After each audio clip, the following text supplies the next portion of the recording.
C'est un luxe de bobo, la décroissance. Si on regarde l'évolution de la production mondiale par habitant, on voit un électrocardiogramme très plat jusqu'à 1820, 1830, et c'est avec la première révolution industrielle que la croissance décolle. Donc la croissance telle qu'on la connaît maintenant, elle date d'à peine il y a 200 ans.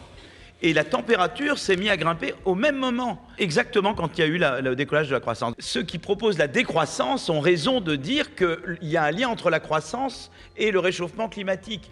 La question, c'est comment répondre.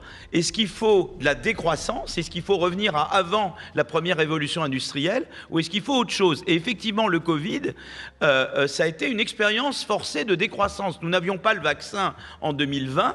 On a dû confiner entre mars et mai-juin 2020.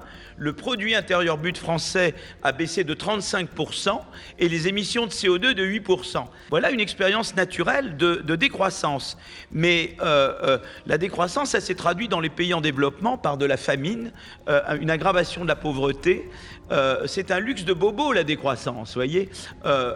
Donc heureusement, il y a une alternative à la décroissance. C'est la croissance verte, c'est-à-dire de pousser pour l'innovation verte. Alors l'innovation verte, c'est trouver des sources d'énergie verte, c'est produire avec moins d'énergie. C'est l'innovation qui va nous permettre à la fois de continuer d'améliorer la qualité de notre vie, de faire en sorte que les pays en développement ne retombent pas dans la famine, parce que la croissance, c'est ce qui leur a permis de sortir de la pauvreté, mais en même temps de lutter efficacement contre le réchauffement climatique. Et il y a des outils pour inciter à l'innovation verte, parce que spontanément, les gens ne vont pas vers l'innovation verte. Voilà.